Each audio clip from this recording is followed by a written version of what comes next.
अस्सलाम वालेकुम दोस्तों, मैं हूं पाकिस्तान से और आप देख रहे हैं सलमान स्पोर्ट्स यूट्यूब चैनल। पहला टेस्ट भाई साहब जी बांग्लादेश से मुंह काला करवाने के बाद दूसरा भाई साहब जी टेस्ट मैच भी पाकिस्तान हारने वाला है। तो उसके ऊपर भाई साहब जी शुएब अख्तर का भाई साहब जी पाकिस्तानी टीम पर गुस्सा, क्योंकि पाकिस्तानी टीम की भाई साहब जी परफॉर्मेंस घटिया से घटिया तरीन होती जा रही है। पहले टेस्ट मैच में पहली इनिंग्स के अंदर भाई साहब जी 300 पार कर लिया, लेकिन दूसरे भाई साहब जी टेस्ट मैच के अंदर पहली इनिंग्स में भाई साहब जी 250 रन पे ऑल आउट, 250 रन पे भाई साहब जी ऑल आउट मेंडुल सिराज ने भाई साहब जी 5 विकेटें हासिल की।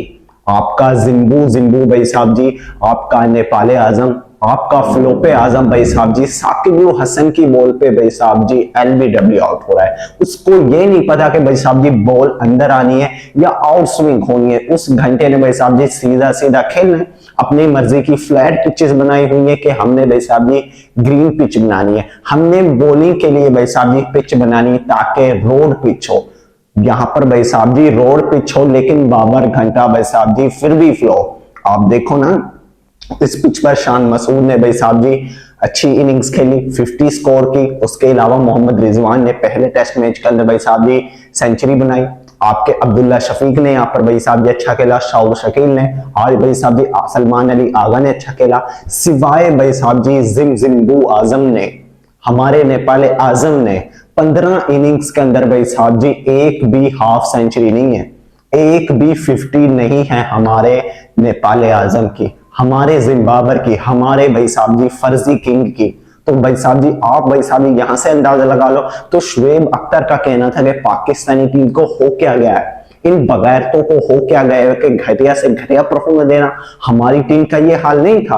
आप भाई साहब जी साल डेढ़ साल पहले देखो, हमारी टीम यहां से नहीं थी जैसी अब हो चुकी है। अब सिचुएशन भाई साहब जी हमारे सामने, हमारे 3 मेन बॉलर जिनका हम भाई साहब जी नाम लेते थे कि भाई साहब जी हमारे पास सबसे अच्छा बॉलिंग अटैक है, शाहीन शाह अफरीदी, नसीम शाह, हारिस टेपिया। कहां ये 3 बॉलर आज की डेट में भाई साहब जी? आज भाई साहब जी second T20 match, test match के अंदर आपका भाई साहब जी ना शीनू नजर आ रहा है, ना आपका नसीम शाह नजर आ रहा है, ना आपका हारिस टेपिया नजर आ रहा है। तो भाई साहब जी हमारी बॉलिंग लाइनअप उधर चुकी है। अब पता है दूसरे टेस्ट मैच के अंदर कौन सी बॉलिंग खिलाई है? ऐसे यंग टैलेंट भाई साहब जी खिलाएं जिनका आप भाई साहब जी 4 हमारे पास पेसर है, 4 पेसर के भाई साहब जी 16 भी मैच का तजुर्बा नहीं है।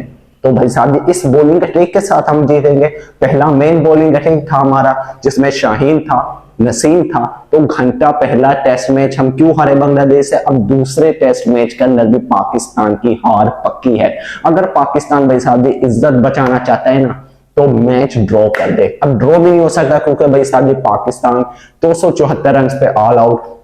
अब तीसरा दिन होगा, बांग्लादेश भाई साहब जी ये लीड हटाएगा और पाकिस्तान को भाई साहब जी इससे डबल मारेगा और पाकिस्तान को फिर 100-150 पे ऑल आउट करके भाई साहब जी उधेड़ देगा। तो भाई साहब जी गुस्सा आता है और भाई साहब जी रोना भी आता है। पाकिस्तान की जो टीम की हाल हो चुकी है, पाकिस्तान क्रिकेट तबाह हो चुकी है, तो भाई साहब जी दुख होता है। As a Pakistani cricket fan, as a भाई साहब जी पाकिस्तानी, तो दुख होता है जब भाई साहब जी गुस्सा भी चलता है। जब इंडिया कोई भाई साहब जी पाकिस्तानी खिलाड़ियों को गालियां निकाल रहे तो इन बगैर तो भाई साहब जी उनको ट्रोल करना है कि ये जी देखो भाई साहब जी इंडिया में गालियां निकालते हैं लोग। हमारे बाबर आजम को पाकिस्तान के भाई साहब जी जिसको किंग बनाया हुआ है, फर्जी किंग बनाया हुआ है कि भाई साहब जी इंडिया के अंदर इनको गालियां निकाली जाती है। तो घंटा ये कोई परफॉर्मेंस देंगे तो इनको भाई साहब जी इनाम देंगे ना। इनकी घंटा ना परफॉर्मेंस है बाबर आजम की। बाबर घंटे ने भाई साहब जी 15 इनिंग्स के अंदर एक 50 नहीं की। 2 साल हो चुके हैं फर्जी भाई साहब जी आपका किंग पोजीशन पे बैठा हुआ है। तो घंटा भाई साहब जी बाबर आजम पाकिस्तान के लिए कुछ करे ना, पाकिस्तान के लिए कुछ रन करे ना। पाकिस्तानी टीम को भाई साहब जी जलील के अलावा इसमें क्या क्या है? आज भाई साहब जी 31 रन की इनिंग्स खेली, 77 बॉल पर कितना स्ट्रगल किया 31 रन करने के लिए भी। इससे अच्छा तो भाई साहब जी हमारे बॉलर खेल जाते हैं। इससे अच्छा तो भाई साहब जी शाहीन शाह ने 2 इनिंग्स में खेल दिया जितना बाबर घंटे ने इस टेस्ट सीरीज के अंदर भाई साहब जी बनाए, वो भी बांग्लादेश के खिलाफ। क्योंकि भाई साहब जी आप देखो बांग्लादेश के साथ आपकी सीरीज हो रही है, आपका होम ग्राउंड है, आपको कंडीशन सूट करती है, आपकी खुद की कंडीशन है, अपने मुताबिक की पिच बनाते हो, फिर भी भाई साहब जी बांग्लादेश को एडवांटेज है। आप भाई साहब जी अपने मुल्क में डोमिनेट नहीं कर रहे बांग्लादेश को, उधर बांग्लादेश की टीम आपका भाई साहब जी मुंह काला कर रही है। साकिब अल हसन की आपसे बॉल नहीं खेली जा रही, राणा ने भाई साहब जी। अब मुझे ये बात आप बताओ, शाहीन शाह अफरीदी की स्पीड कितनी है? 130, 130 135 उसकी भाई साहब जी स्पीड है। और आपकी सेम नसीम शाह की भी इतनी ही पेस है, 130-35 भाई साहब जी पेस है कि नहीं? तो आप भाई साहब जी अब जो पाकिस्तान ने न्यू बॉलिंग अटैक खिलाया, खुर्रम शहजाद कितनी भाई साहब जी पेस है? 130-35। आपके भाई साहब जी चारों पेसर की कितनी स्पीड है? 130-35। तो आप भाई साहब जी बांग्लादेश के देखो, राणा ने जिस तरह से बॉलिंग की है, 149 की स्पीड से बॉलिंग की है उस बंदे ने।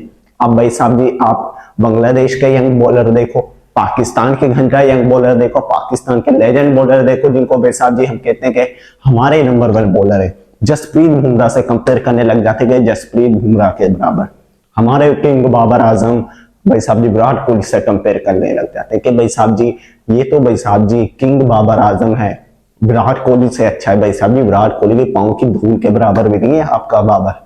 आपका भाई साहब जी घंटा नेपाल आजम, जिम्बाब्वे आजम जलील हो रही जा रहा है, जलील हो जा रहा। और इस बगैरत को भाई साहब जी इतनी शर्म नहीं है कि मैं खुद ही आराम के लिए बैठ जाऊं। और ये ना हो कि आपको भाई साहब जी धक्के देकर निकाला जाए, और निकाला भी जाएगा, क्योंकि बाबर घंटे की जो परफॉर्मेंस रही है तो इसको धक्के देकर भी टीम से निकाला जाएगा। शाहीन शाह अफरीदी की तरह, नसीम शाह की तरह, जिस तरह से नसीम शाह को ड्रॉप किया गया, शाहीन शाह अफरीदी को ड्रॉप किया गया, तो नेक्स्ट बारी बाबर आजम की है। बाबर आजम को भाई साहब जी अब निकाला जाएगा, क्योंकि भाई साहब जी अब देखो तीसरा दिन होगा जिसके अंदर भाई साहब जी बांग्लादेश की टीम इजी जो पाकिस्तान ने 274 बनाए हैं वो इजी ही भाई साहब जी बना लेगा। और पाकिस्तान के ऊपर इतनी लीड चढ़ाएगा कि पाकिस्तान भाई साहब जी देखकर ही डर जाएगा। क्योंकि आप भाई साहब जी पहला टेस्ट में देखो, पाकिस्तान ने 300+ रन किया था, तो बांग्लादेश ने 500 बनाया था, और पाकिस्तानी टीम को 100-150 पे ऑल आउट किया था। तो सेम सिचुएशन यही बनेगी, पाकिस्तान भाई साहब जी ये भी मैच हारेगा। अगर बाबर घंटे को अपनी रही कही भाई साहब जी इज्जत बचानी है तो भाई साहब जी आराम से टीम से बैठ जाए, वरना अगर इसको भाई साहब जी धक्के देकर टीम से निकाले ना तो इस घंटे का मुंह काला करना पड़ेगा। अगर ये भाई साहब जी रन नहीं कर रहा, ये भाई साहब जी रन नहीं कर रहा, दूसरों को गिराने के चक्कर में लगा हुआ कि शान मसूर की कप्तानी भाई साहब जी हटा दो, रेड बॉल के अंदर भाई साहब जी आपकी परफॉर्मेंस नहीं है, ना आपकी व्हाइट बॉल के अंदर, व्हाइट बॉल के अंदर हमने मुंह काला कराया। आप भाई साहब जी वर्ल्ड कप देख लो, एशिया कप देख लो, क्या परफॉर्मेंस रही है बाबर आजम की, घटिया परफॉर्मेंस। जब आपके कैप्टन की ही परफॉर्मेंस नहीं रहेगी तो टीम भाई साहब जी हार जीतेगी। बाबर घंटा लानती भाई साहब जी जब तक टीम में रहेगा, मनुष्यत ना टीम में यूनिटी रहेगी, ना भाई साहब जी आप दूसरे को ब्लेम कर सकते हो। क्योंकि बाबर घंटा भाई साहब जी ग्रुपिंग करता है, जिसकी वजह से शाहीन शाह अफरीदी भाई साहब जी जो है अपना ग्रुप बनाया।